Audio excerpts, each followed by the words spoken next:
the world graphical. I add value through my products. I am an animator. I am a filmmaker. I develop trends. I transform designs to reality. I create environments. I translate stories to furniture. I design experiences. I'm an immersive media designer. I design mobility. This is not only a design institute. This is a design lab. Join us in our design movement.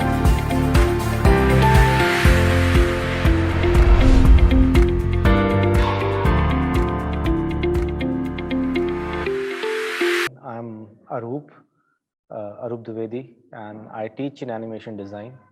And I consider myself very blessed to be able to do for a living what I really love to do, and for a living, for salary or not, I can't imagine myself not drawing and not illustrating. So that's me. I'm a faculty in the animation department. She rightly put, I'm assistant professor, but when I'm not teaching and when I'm not animating, this is what I do, right? It's right behind me. My interest lies in, especially in the sphere of illustration, my interest really lies in reportage style of illustration, which is, I like doing comics which are based on travel experiences. So every time I travel, I try to create a comic script about it, the idiosyncrasies of the regions that I have traveled to. And so that's what I do. Also, my animation films, I make animation films. I am around four short films old. In animation, as an independent animation filmmaker, you cannot make feature films. All you can do is make short films, and that way I'm a late bloomer. I only started making films when I joined academics. Before that, I used to work for the industry, so I was making films for somebody else, and so I'm a late bloomer. But I'm around 4 film old. Fifth film is in the gestation. It should be out by May or June. So that's basically me. The reason I'm here today is I perhaps wanted to share this interesting facet of illustration, and it's also very challenging, which is called a monoscenic narrative.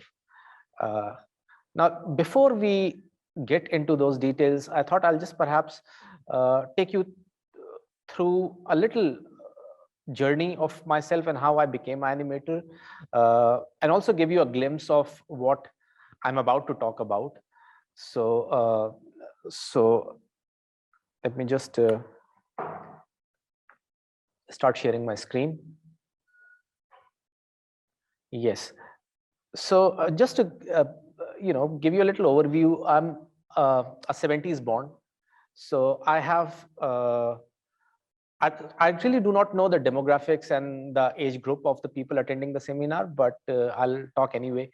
So I know India, which was before the 90s, which was a license, almost socialist economy.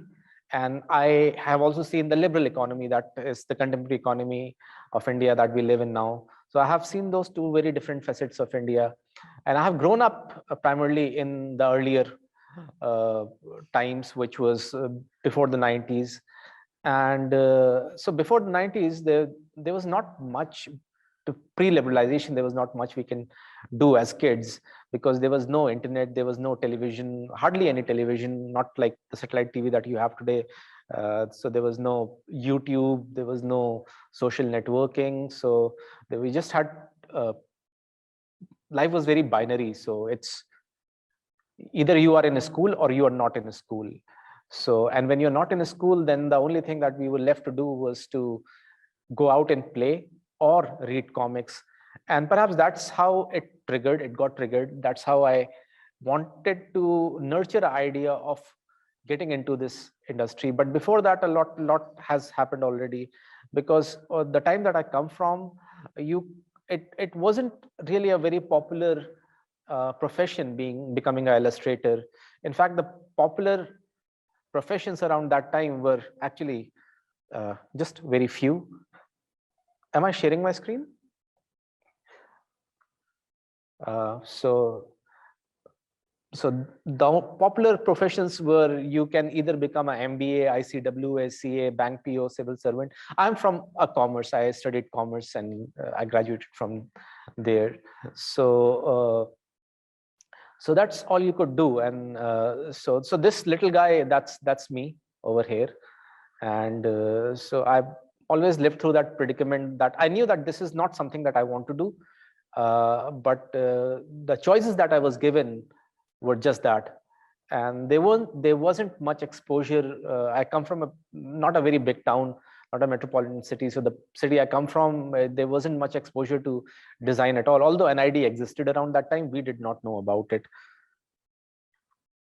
So the next best thing that happened post-liberalization was that there was a new array of jobs that started coming in, and the first one was, computers became very popular, and everybody wanted to be a computer programmer. Every guy, even the Sharma ji ka ladka. I'm sorry if there's a Sharma ji here, but that's how they say it outside these days. So everybody wanted to be a computer professional. So for me, there was another reason. I really like the crowd of those institutes. So I kind of decided that maybe this is where my interest lies. Let's give it a chance. And they were exorbitantly expensive courses, but somehow my father agreed to it, because a lot of people in my peer group were doing the same thing. So it was not too difficult to convince him to pay for my fees. And so there I went, took the check from my father and went to this computer center, which obviously our middle class family was not in a position to afford around that time. We were pushing our envelope, but then we did. And then a few years later, this happened. I realized that I don't belong there. I'm completely out of my comfort zone, and I'm completely out of my space. And that programming was not suiting me, that coding was not suiting me. So I said goodbye and I ran away, which means I dropped out. I did not even finish my course. But yeah, I as long as I was there, I was a pretty decent student. I did fairly well, but I really did not enjoy what I was doing. So I said bye-bye and I left. And then I went to my dad and I said, okay, I want to, regather my thoughts. So I want to travel. And you guys may not know, but Dilwale Dulhaniya Le Jayenge has just come out. It was pretty popular around that time, almost became a pop culture influence. And so anybody who saw that film wanted to travel, go to Switzerland. And that was the reason that I said, yeah, okay. That's what I want to do. So I went to my father and said, I want to travel. I don't think he appreciated it a lot. So I changed my goalpost, and instead of a world, I said, you know what, I'll just settle for Calcutta. I'll go to Calcutta. My uncle used to live in Calcutta. So I changed my goalpost immediately. And then this happened. And so, yeah, I was kicked out. That plan did not go down really well, but I reached Calcutta somehow. And when I was in Calcutta, I was reading Illustrated Weekly, and I read this article, which was about Warner Brothers coming down to India and opening animation training institute. They were doing this in tie-up with Annapurna Studios. If anybody of you is from Hyderabad or has been to Hyderabad, you would know that they are pretty big name out there. And so, well, I said, okay, good idea, maybe computer, new city, chance to have a girlfriend, because I was an absolute loser. That's what we do. And so the cycle started again. I am again finding a little grounding of what I want to do with my life. And again, I can somehow convince my father.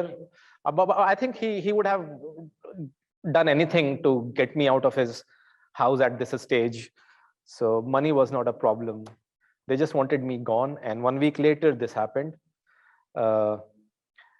The thing was that I was a computer programmer, and they have advertised that they will have silicon graphic machines. So I was able to put 2 and 2 together, and I somehow gathered the notion that this profession is just cut out for me, because I know computers, and I know I will learn animation, and I'll be able to club them together, and I'll then the sky is the limit. But the thing was that there were not a single computer, and this is 1997, by the way.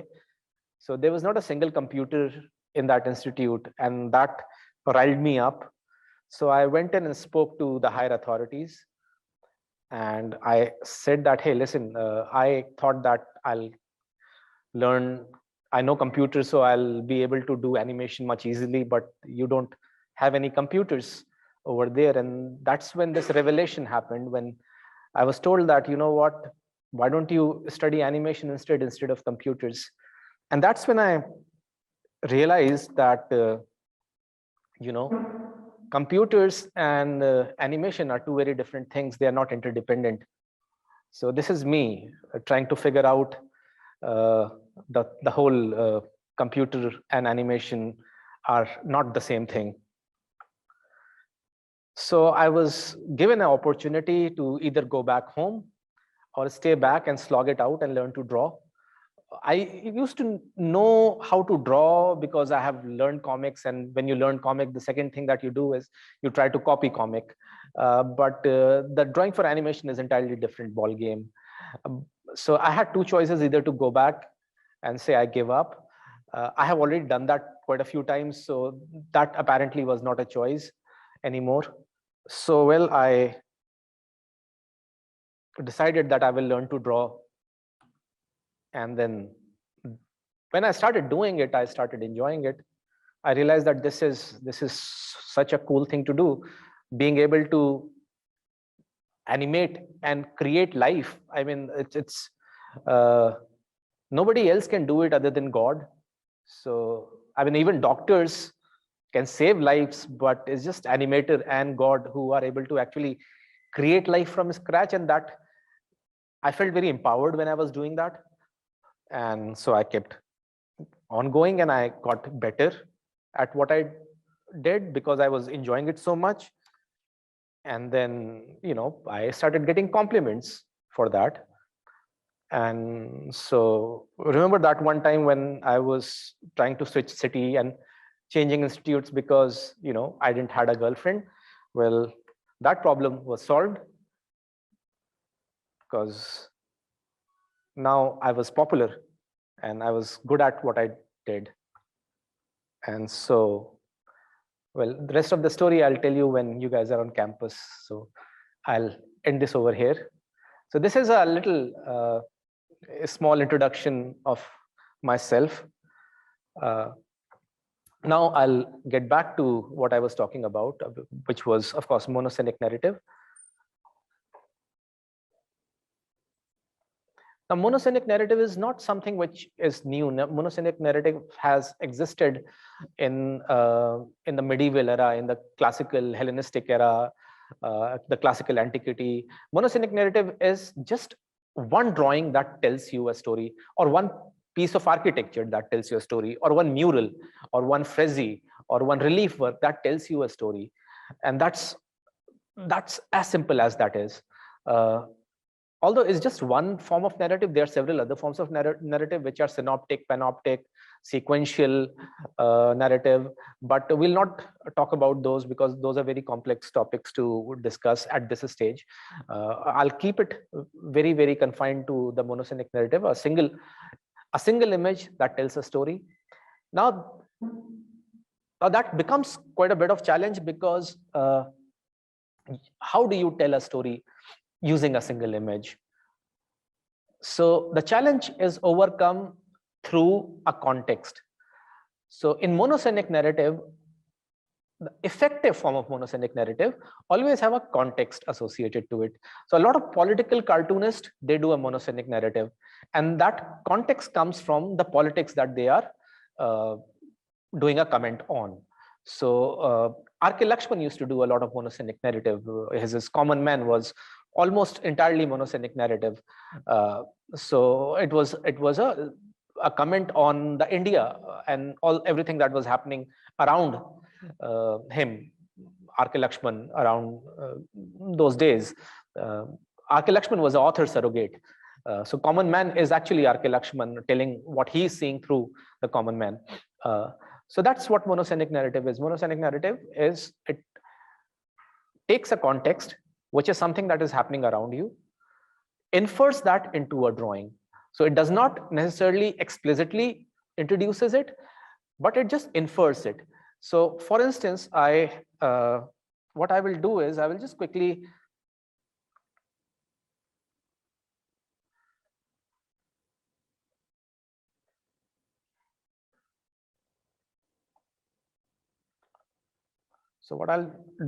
quickly create a small illustration. And since there is so much going on because of Corona, I think I'll just perhaps make a small comment on that. And I'm using application because it's TV Paint, because it's easier to connect to the system. But you can, if you want to, you can draw along and you can choose whichever application that you want to use. And that is entirely your creative choice. Now, before you make any illustration, a very important thing to do is to understand your space. And in order to understand the space, you need a horizon. And once I have understood my space through the horizon, then I can start using that space and adding elements to it. So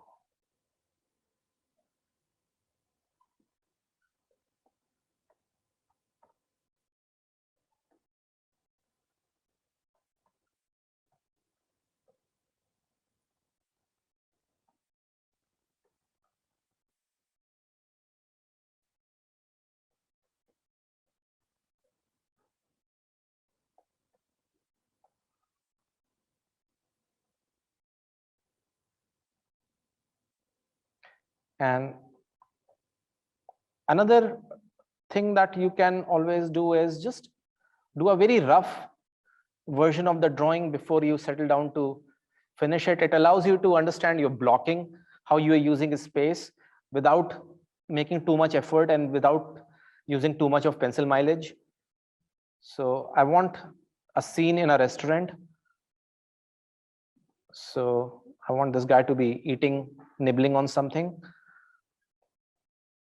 And so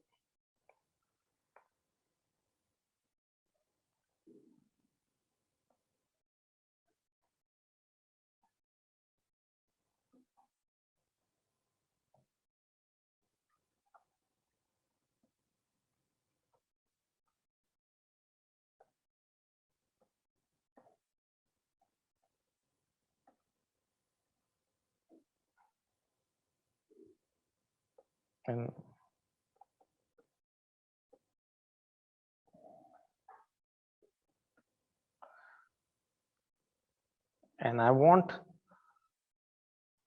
to do a little anthropomorphosis. Anthropomorphosis, I'll just write this down.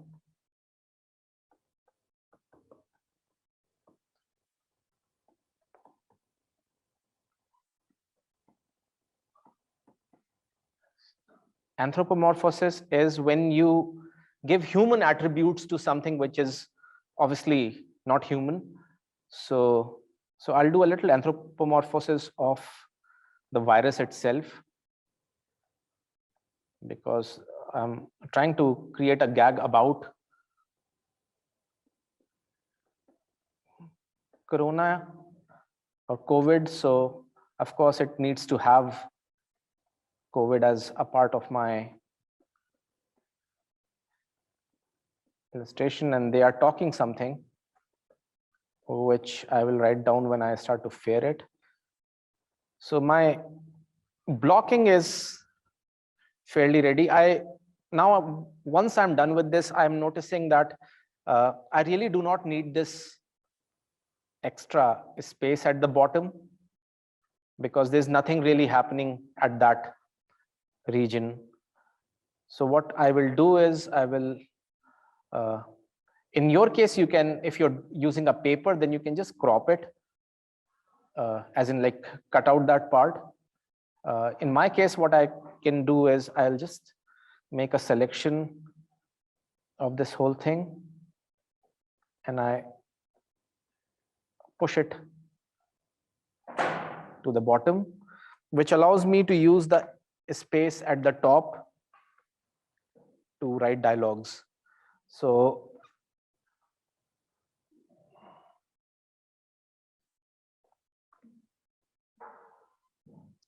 now I have this little setup ready, which is happening while my context is the entire pandemic, which is COVID. And so that's my context. And while that is happening around the world, there's this guy who's sitting in a restaurant and he's eating something. And there are two characters which are anthropomorphized form of the virus itself, COVID virus itself, are standing behind him and they're discussing something. That's something I will reveal in time. So just go back to this. So while I had been working on a version of this since the morning.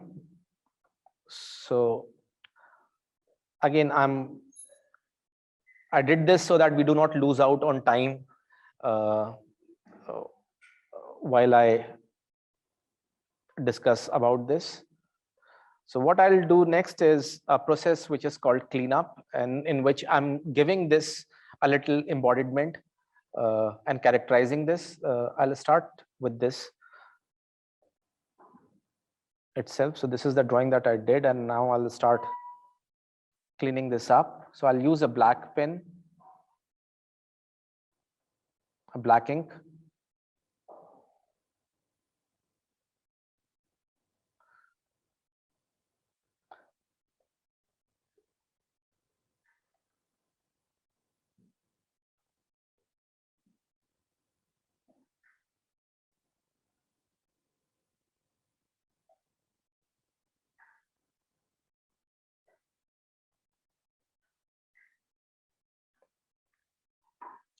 So here's a little trivia. What he's eating is a hot dog. And the trivia is that the first time that I heard about the hot dog was in a Superman comic. And I had never seen a hot dog, or I've never heard of a hot dog before that. I was perhaps 7-year-old. And I actually thought that it's literally a dog that is cooked and served to people in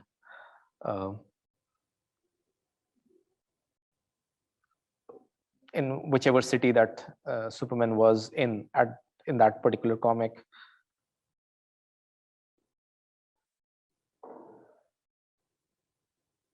So for us, comic was a window to the world. I mean, that's how important the comics were, because there was a complete lack of information regarding anything that happens beyond our peripheral region, and all that information used to be filled in by the comics that we used to read. So I mean, my favorite comics had always been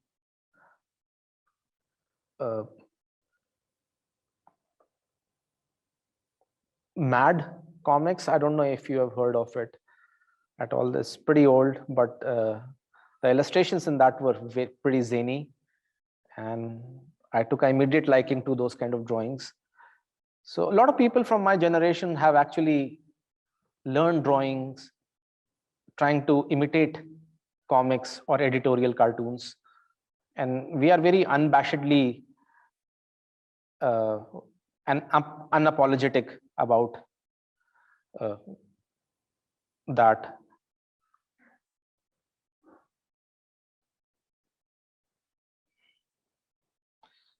And so I'm just kind of illustrating the virus who's having this intense discussion with a junior apprentice virus regarding something that they are doing.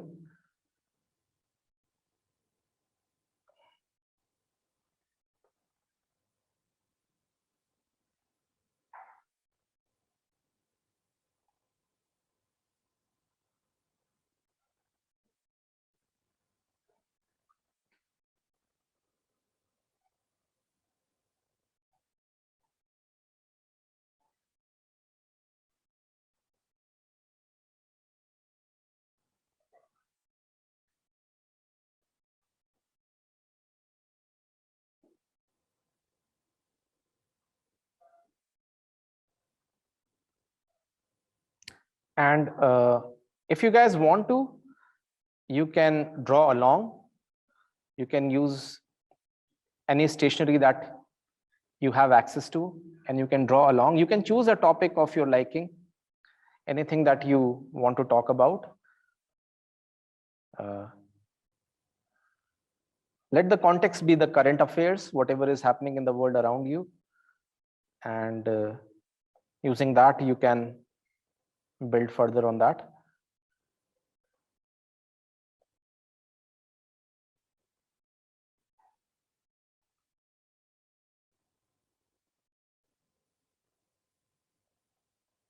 Best would be to create a thumbnail. Sorry, I did not tell you what a thumbnail is. This rough drawing that I did initially to block my space of the story that I want to tell, this is what's called a thumbnail. It's usually done in a much smaller scale, just to understand the space and the composition a little better. Once you have done this and once you're happy about this, then you can start expanding on this. Which app is best for illustration? There's no such thing as the best app for illustration. I'm using Television Paint because I'm comfortable on Television Paint, TV Paint. Sketchbook Pro is a application which is free, and it's a very strong application for illustration. Ibis Paint is something which I use when I am working on my tab. Other illustration is Clip Studio Paint, but for that you have to pay. You have Krita. Krita is again free. So yeah, there are plenty of them out there. You will have to start exploring them and seeing which one fits your requirement the best. I personally use TV Paint because it allows me to animate also. And Clip Studio Paint and Ibis Paint do not allow animation. Autodesk Sketchbook have an animation module, but it's still very nascent and it's still very underdeveloped. And Krita, like I said, is a free application which is meant for animation. But since I use TV Paint, I don't use Krita because I'm already comfortable in TV Paint, so I didn't want it to switch to Krita. Did I answer your question?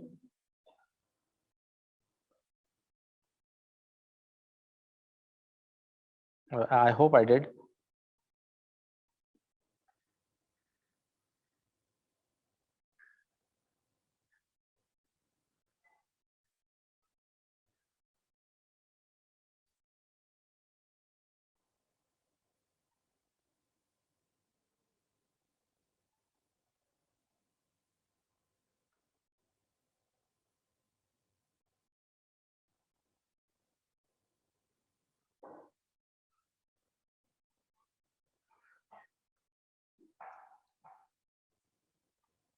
So for us, like I was talking, how important the comics were to us. I mean, we have micro ecosystems in our milieus, which was very codependent on the kind of comics that we were reading. And so those ecosystem involved comic clubs and small entrepreneurial ventures in which a kid who has good number of comics will open a library in his garage. He'll be renting out the comics to the neighbors and the kids. So crazy times those were. And now it's just all YouTube and everything. So things certainly have changed. And it's not in a bad way that they have changed. I mean, I'm part of that change myself, and I have embraced it. So yeah, so this is my finished illustration. What I'll do now is, it's important to establish contrasts in your drawing, and in this it's looking very flat. So what I'll do is, I'll just quickly establish a little texture and a little contrast, so that it's not looking so bland, and there is a little semblance of some interest.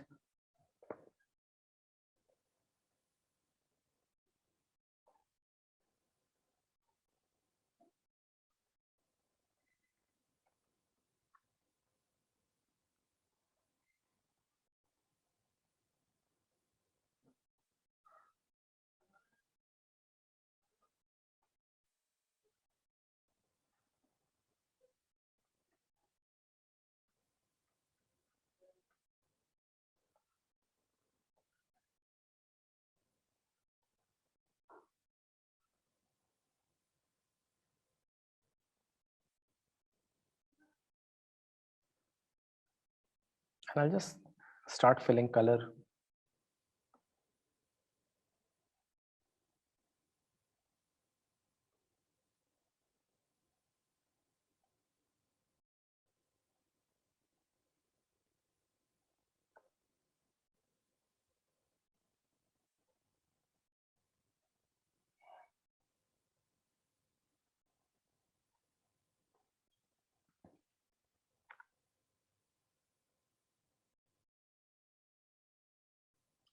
And one thing that has happened when I started filling the color is that the lines,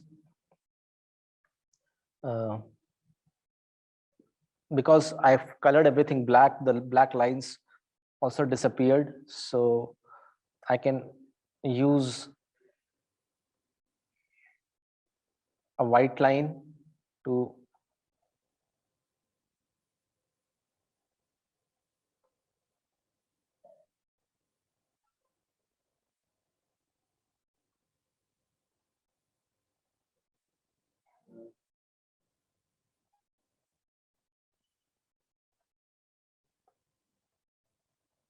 so I can use a white line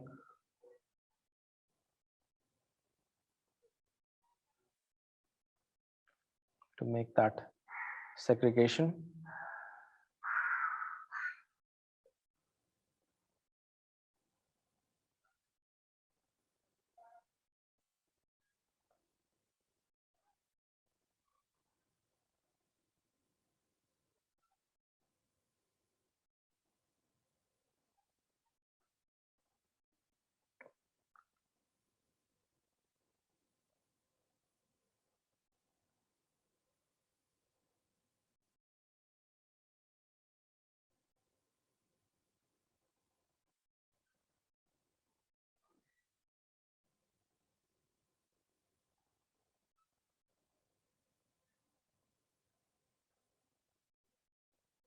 And so that problem is sorted. So I look at it and it looks fairly okay. I'll just perhaps introduce a little more shade into this.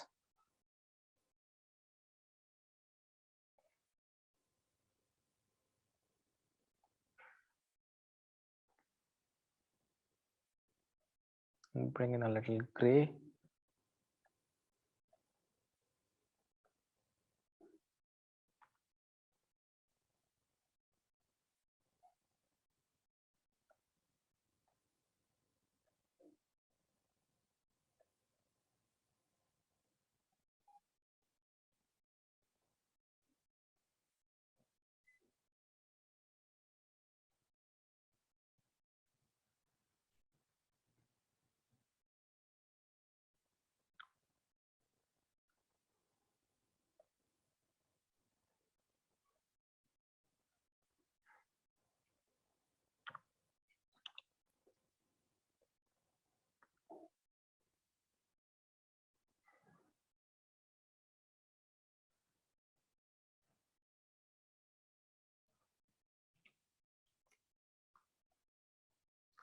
And so I've got a basic illustration ready with me.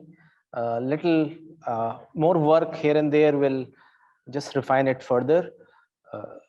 If I can just indulge you guys for a few more minutes and create a little depth using light and shadow.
The most original ideas are always the ideas which you relate with.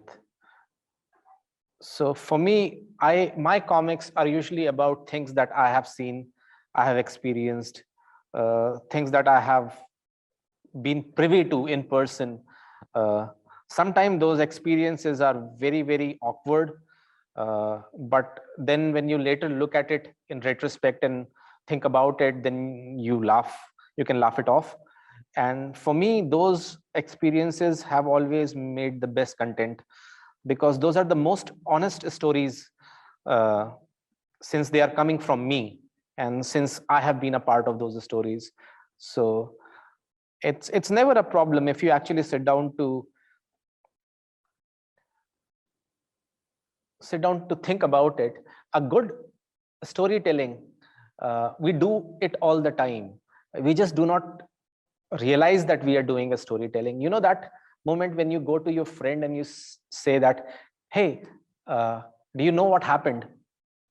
And that is a prelude to a storytelling. And we just don't know that we are telling them a story.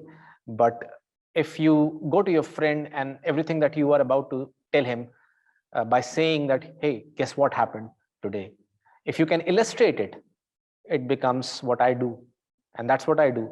I have things to tell you. and I'm trying to tell people, hey, guess what happened? I was traveling in Thailand and in Phuket, and I had this culture shock, and I'm very excited to tell you about that story. But just instead of telling you that story, I draw it. So I think that serves that whole word, that whole sentence. Hey, guess what happened today? Or do you know what happened today? Or you won't believe what I'm about to say.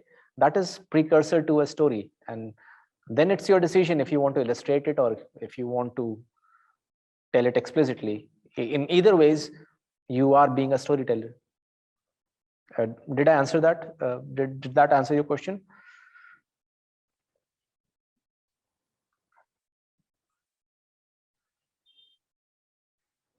And thank you for asking, because sitting here and just drawing becomes very boring. So please feel free to ask as many questions as you can. I'll be very, very happy, and I'll also be very obliged because it kind of keeps me occupied.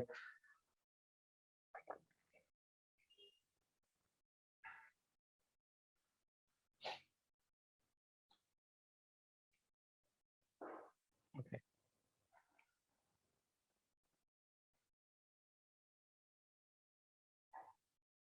Oh, no, don't do that. Don't try to capture visual diary immediately. No. See, we have tendency, all of us. The things that I am telling through my stories are, the gist of it is same, but I am doing a little manipulation to the narrative for dramatic effect. So which is holding back the best part of the joke. We do it all the time when we're telling the joke. So we hold that best part of the joke for the last frame. In monoscenic narrative, that is the frame, the best part of the joke. Where the punch lies is in monoscenic narrative, you draw only that frame. So you don't have to document it in the moment. You actually need to get past that moment, to spend some time nurturing that idea and how you want to break it down into frames and in slugs. So yeah, so that's what I would advise you. Don't get too caught up in trying to capture the moment. No, absorb the moment, then spend time thinking about it before you sit down and illustrate it. No, Aditi, there is no such thing as too much or too little detail. It all depends on what you're comfortable with. I am a minimalist.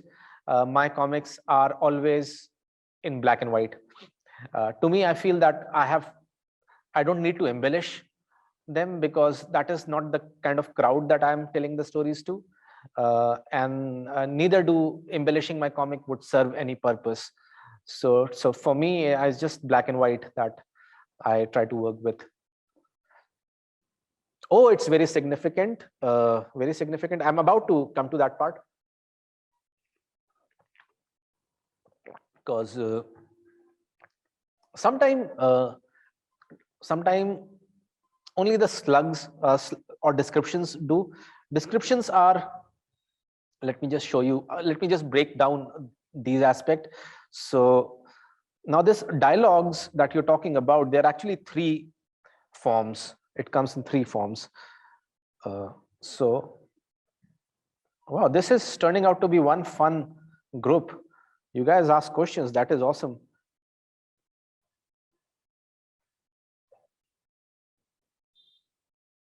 So I'll just hide everything else so that I can talk about this. And yeah, I have a little handicap. I'm a left-hander, so I can't write in an orientation which is perpendicular to me. But what I will do is I'll write everything and then I'll make it perpendicular so that you can read it easily. So the first thing is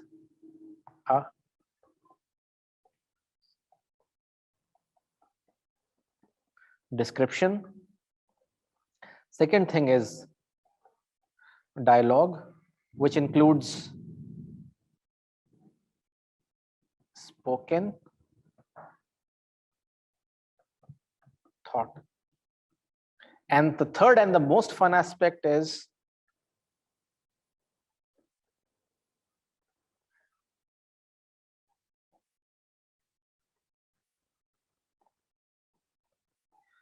onomatopoeia. Onomatopoeia are onomatopoeia are the sound effects. So in case of this comic, this is a onomatopoeia. Chitar is, a sound effect for when you get beaten up. And the gasp, you never look at anything and you say gasp. It's just the sound effect that signifies something. And that is so the gasp is onomatopoeia here. So those bullets that people fire in Batman comic, the sound effects that come with it, that rat-a-tat-a-tat-a-ta or bam, bam, bam, all that is onomatopoeia.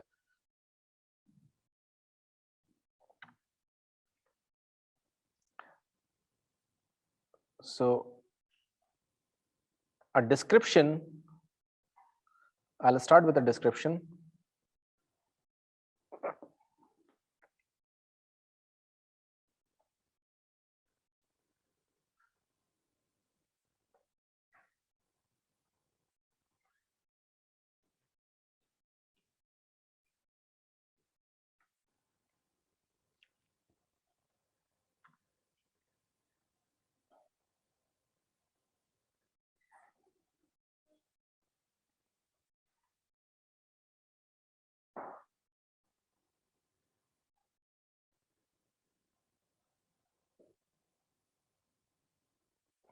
And my description here is, I'll just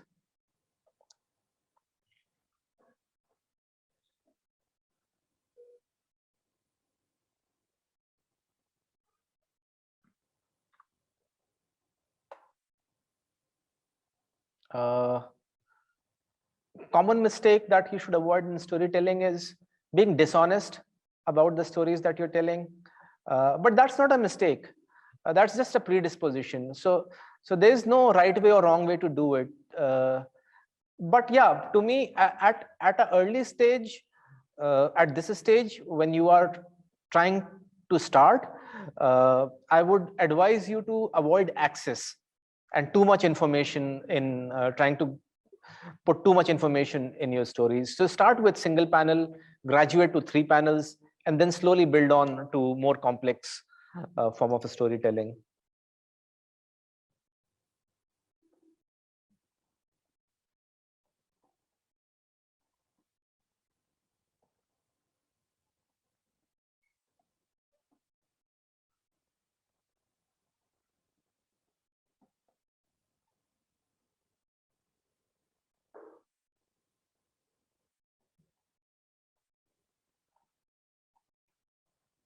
So this is my description, which establishes where the scene is taking place.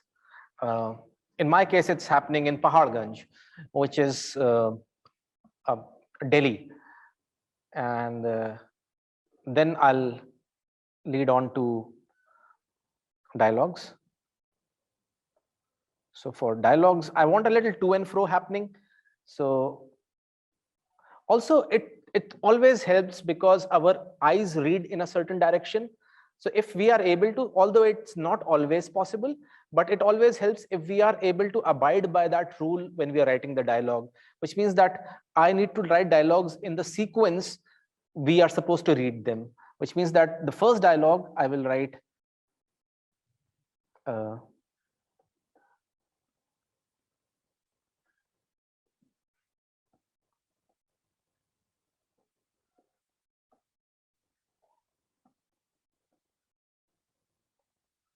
and then it'll lead to this guy saying something.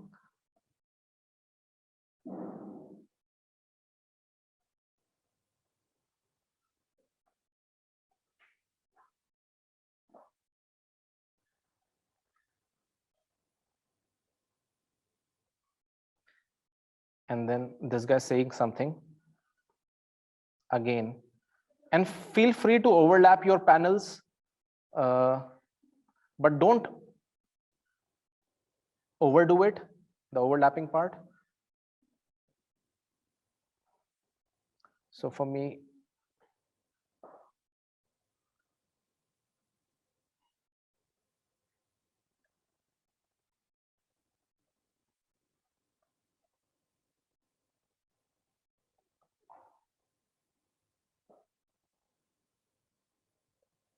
this is the order,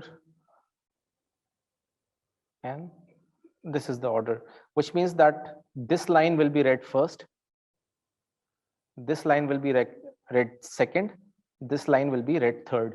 So once I have established this order, now I can start filling in my dialogues.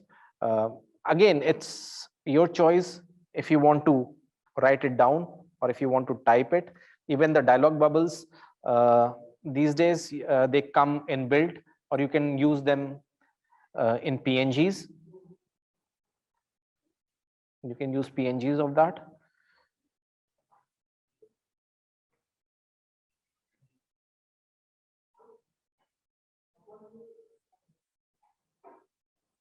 While you are writing dialogue, also keep in mind the enunciation, and try to write things which are more enunciated, a little louder, a little bolder, sorry. So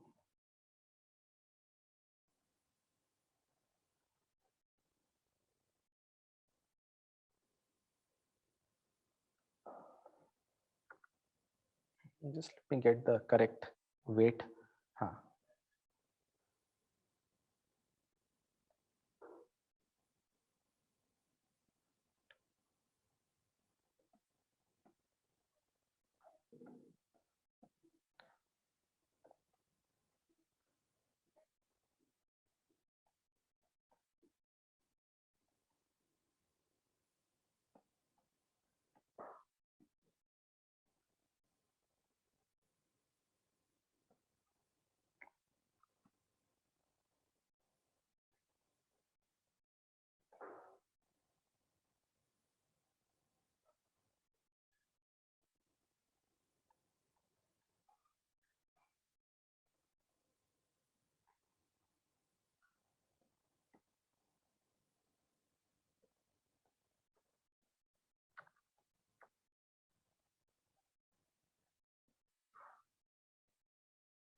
So again, enunciation, I wrote who bolder.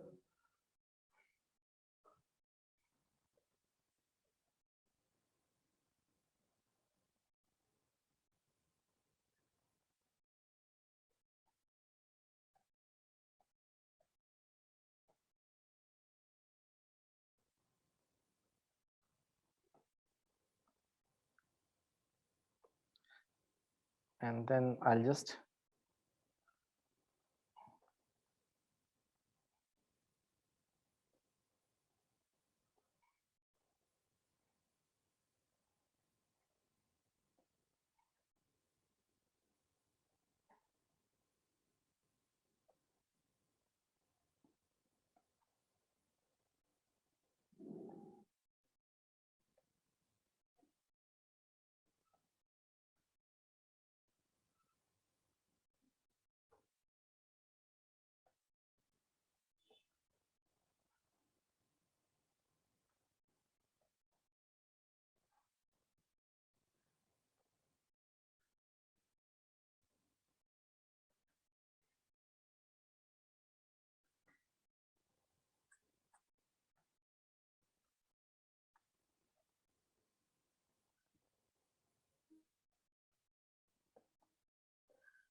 and I'm mostly done. And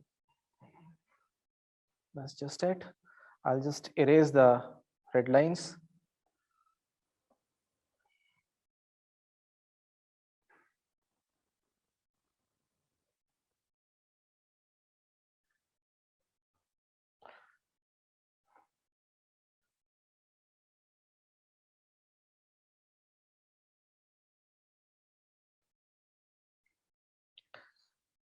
So yeah, so my joke is over. Let me just.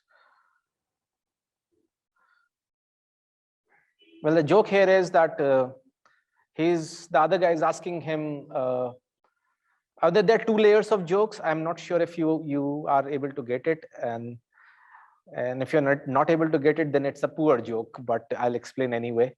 The first joke is that how Corona waits when you're eating because you haven't got the mask on. So it's a very polite virus which does not infect you when you eat, because you have to have mask on all time, but while you're eating in a public place. The second joke here is, which is a very embedded joke, is the other guy asking him, who told you to do that? And in this who, the implication of who is different for two different people. The other guy thinks that it's the World Health Organization who that he's talking about, and he says, yes, exactly. So that was a terrible thing that I did, but then I have to do it because I don't see your reaction on the screen. So I don't know if you get the joke or if you don't. And yeah, of course, onomatopoeia, just so that every aspect is covered. When you're doing the typography for onomatopoeia, try to adhere to the emotion that is evoked through that word, or through that through those whatever you're about to write. So like, for instance, I want to say chomp, which is journal semiotics for somebody eating. But when I'm writing it in terms of onomatopoeia, hey, somebody is sending a smiley, a laugh, a smiley. So was that for the joke? Somebody got the joke. Somebody got the joke. Somebody got the joke. That's nice. So yeah, so coming back to this whole thing, what I prefer is illustrating the sound itself. So chomp chomp is, mouth is open and the food is being eaten. So it's kind of disgusting. So I will do a little.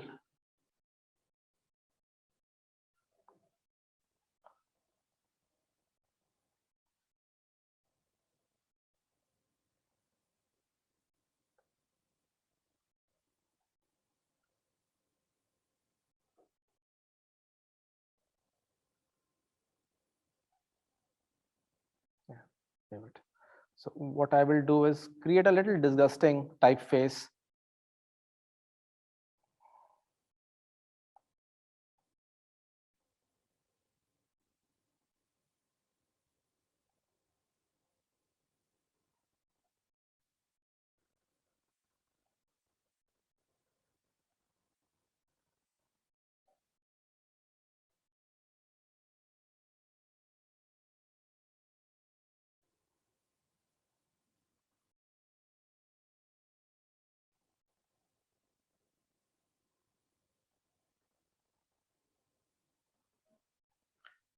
And then I'll just clean it up.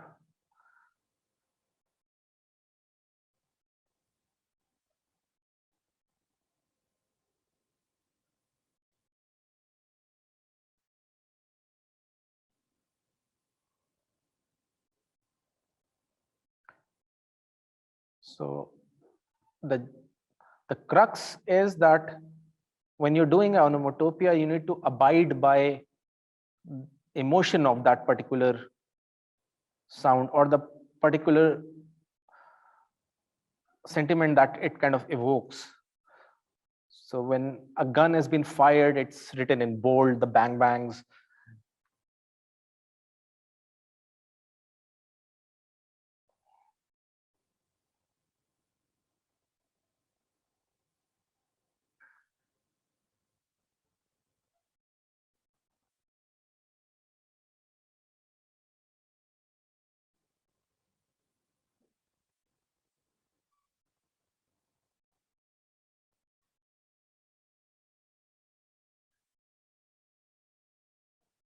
And we'll just make it a little more disgusting by adding few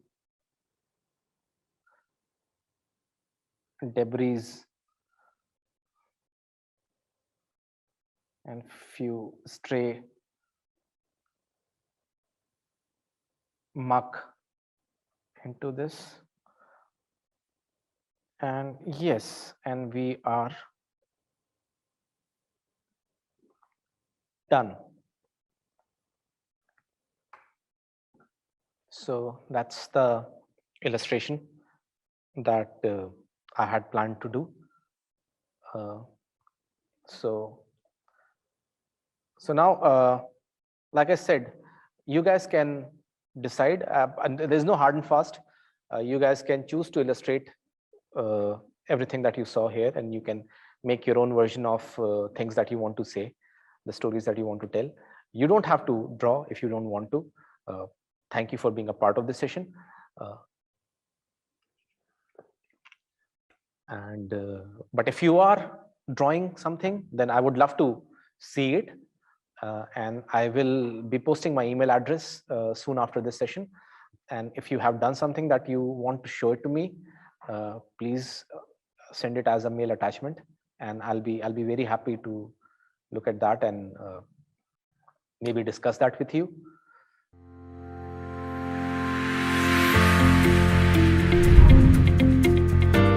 I make the world graphical. I add value through my products. I am an animator. I am a filmmaker. I develop trends. I transform designs to reality. I create environments. I translate stories to furniture. I design experiences. I'm an immersive media designer. I design mobility. This is not only a design institute. This is a design lab. Join us in our design